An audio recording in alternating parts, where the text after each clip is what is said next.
আসসালামু আলাইকুম এভরিওয়ান। আজকের গল্পের নাম হচ্ছে অবহেলার শেষ মূল্য।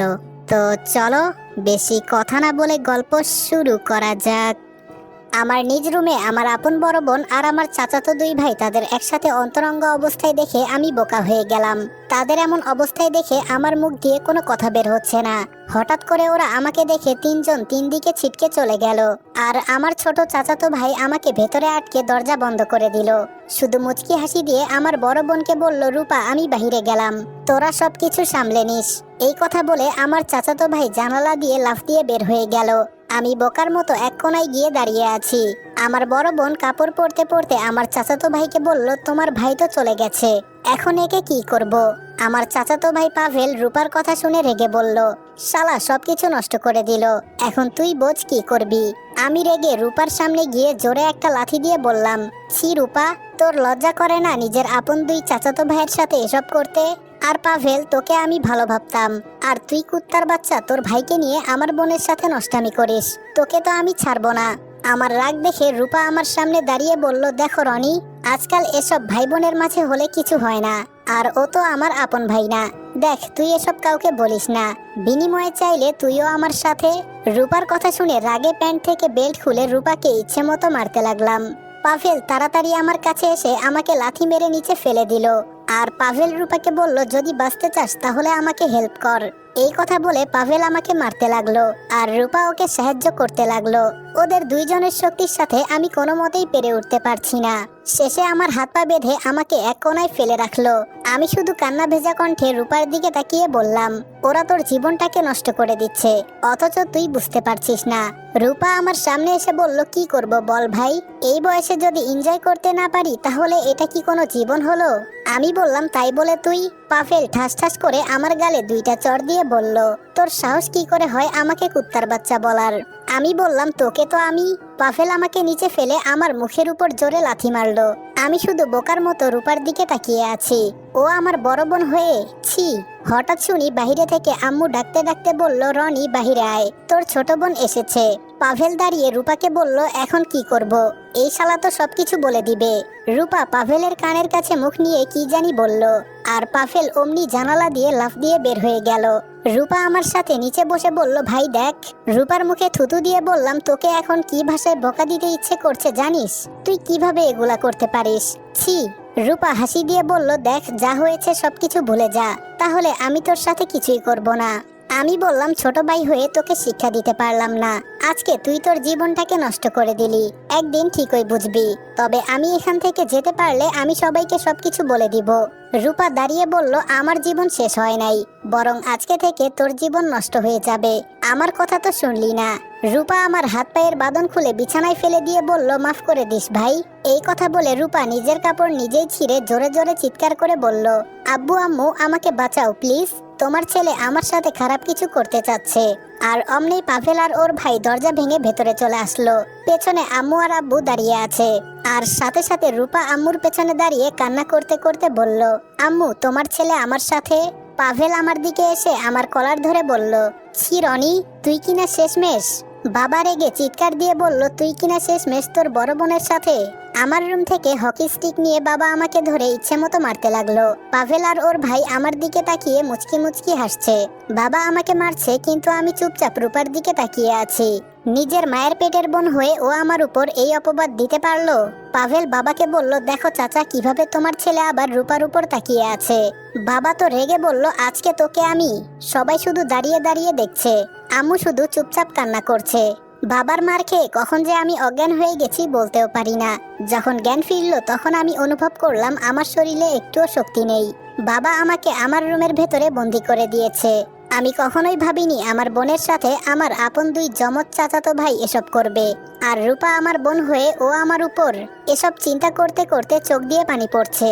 যাকে আমি এতটা সম্মান করি, শুধু সম্মান করি না, রূপাকে আমি আমার মায়ের মতো দেখি, কিন্তু ও আজকে আমার সাথে, ভাবতেই চোখের পানি পড়ছে। শরীরের রক্ত শুকিয়ে কাঠ হয়ে গেছে। কোনো মতে দাঁড়িয়ে দরজার কাছে গেলাম, কিন্তু দরজা বাহির থেকে বন্ধ করা। শেষে কোনো উপায় না দেখে বিছানায় গিয়ে বসলাম। আমার ফোনটাও ওরা নিয়ে গেছে। হঠাৎ করে দরজা খুলে একজন উকিল সহ আমার পুরো পরিবার রুমের ভেতরে ঢুকলো। বাবা আবার রেগে আমার কাছে এসে আমাকে লাথি মেরে দূরে ফেলে দিয়ে বলল, তোকে আজকে থেকে আমি ত্যায্য পুত্র করলাম। বাবা উকিলের হাত থেকে একটা কাগজ নিয়ে সাইন করে আম্মুর হাতে দিয়ে বলল, তাড়াতাড়ি সাইন করে দাও। এমন কুলাঙ্গার সন্তান যে আমাদের ঘরে হবে এটা আমরা ভাবতেও পারি নাই।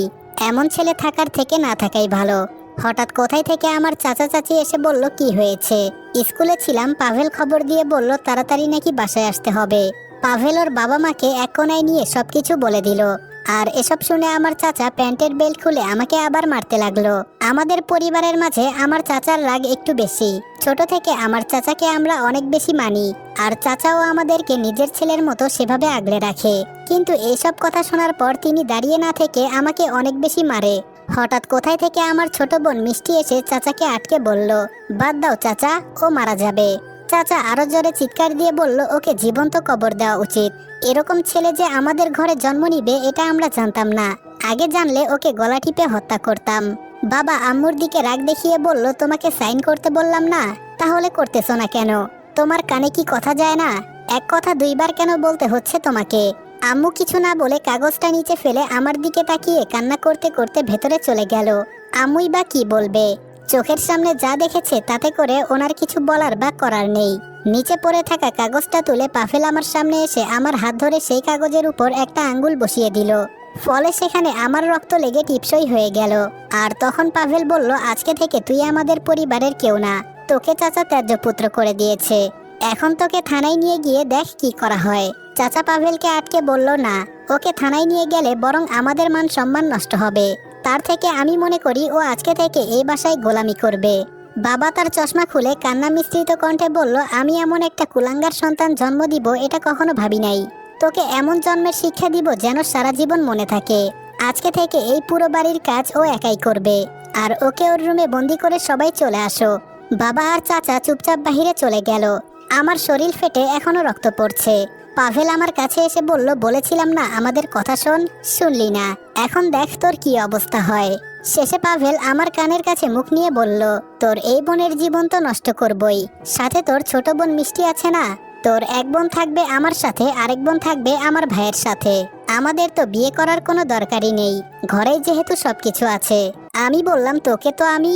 সাথে সাথে ঠাস ঠাস করে পাভেল আমার গালে আবার দুইটা চড় দিয়ে বলল, বেশি বাড়াবাড়ি করলে কেটে টুকরো টুকরো করে মাটি চাপা দিয়ে দিব, কেউ বলতেও পারবে না।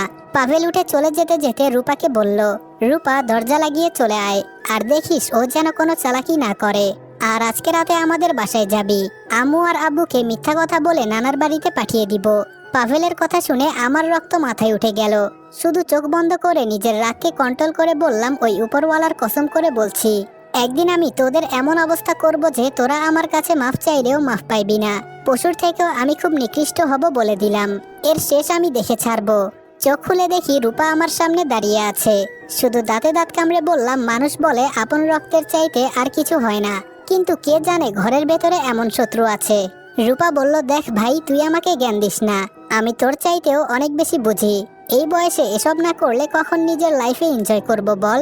তাছাড়া তুই এসব বুঝবি না। দেখ, আমি ইচ্ছে করলে বাহিরেও এসব করতে পারতাম, কিন্তু ঘরে আপনজন রেখে বাহিরের মানুষের সাথে কেন মজা করব? আর তাছাড়া তুই। আমি বললাম, আমি তোকে আমার চোখের সামনেও দেখতে চাই না, এখান থেকে তুই চলে যা বলছি। রূপা আমার গালে থাপ্পড় দিয়ে বলল, তোর সাথে আজকে থেকে আমাদের সম্পর্ক শেষ হয়ে গেছে, তুই আজকে থেকে আমাদের পরিবারের কেউ না। আমি বললাম, এই জীবনের কি মূল্য একদিন বুঝবি রূপা, আর সেই দিন শুধু চুপচাপ কান্না করবি, এছাড়া তখন কিছুই করার থাকবে না। আমাকে ত্যায্য পুত্র করে দিল বাবা, এতে আমার কোনো আফসোস নেই, কিন্তু তুই একদিন বুঝবি। রূপা বলল, আমাকে তোর জ্ঞান দিতে হবে না, এখন তুই নিজের চিন্তা কর যে তোর কি হবে। আপু, তুমি একটু বাহিরে যাও। হঠাৎ করে রূপা মিষ্টিকে দেখে ঘাবড়ে গিয়ে বলল, তুই কখন এলি? মিষ্টি ভেতরে ঢুকতে ঢুকতে বলল, মাত্র ভেতরে এসেছি। আর তুই এখান থেকে যা, না হলে ও আবার তোর সাথে খারাপ কিছু করতে চাইবে। আমি মিষ্টির দিকে তাকিয়ে বললাম, মিষ্টি। মিষ্টি আমার মুখের উপর থুতু দিয়ে বলল, তোকে নিজের ভাই বলতেও আমার ঘৃণা হয়। তুই কিভাবে রূপা আপুর সাথে এমনটা করলি? ও না তোর বড় বোন হয়? তুই না সবসময় বলতি রূপা হলো আমার মায়ের মতো, আর আমাকে বলতি তুই হলি আমার আদরের একমাত্র পিচ্চি বোন। আর আজকে তুই কিভাবে এটা করলি? ছি, তোকে ভাই বলতে আমার লজ্জা লাগছে। আমরা মেয়েরা যদি নিজের ভাইয়ের কাছে হেফাজতে না থাকি তাহলে আর কোথায় থাকবো? তোদের মতো কিছু ভাইয়ের জন্য আজকে অনেক মেয়েরাই সুরক্ষিত না। এই কথা বলে মিষ্টি কান্না করে দিল। আমি মিষ্টির দিকে তাকিয়ে বললাম, বিশ্বাস কর আমি কিছু করি নাই। ওই পাভেল কিছু বলতে যাব কিন্তু সেটা আর বলা হলো না। বলার আগেই রূপা জোরে চিৎকার দিয়ে বলল, দেখ মিষ্টি, ও আবার বলে আমার সাথে ও কিছু করে নাই। বিশ্বাস কর পাভেল যদি তখন না আসতো তাহলে মনে হয় ওই দিনে আমার ইজ্জত শেষ করে ফেলতো। হতে পারে সে আমাকে মেরেও ফেলতো, কারণ যে নিজের বোনের সাথে খারাপ আচরণ করতে পারে সে আমাকে খুন করতেও দুইবার ভাববে না। মিষ্টি রূপার হাত ধরে বলল, চল আপু, এখানে আর থেকে কোনো লাভ নেই। আজকে থেকে মনে করব আমরা দুধকলা দিয়ে কালসাপ পোষণ করছি। এই কথা বলে ওরা দরজা বন্ধ করে বাইরে চলে গেল। আজকে সকাল থেকে কিছু খাই নাই, শরীরটা এমন দুর্বল লাগছে যে বলার বাহিরে। একা একটা রুমের ভেতরে বসে চুপচাপ কান্না করছি। কি থেকে কি হয়ে গেল আমি ভাবতেও পারি নাই যে এসব হবে।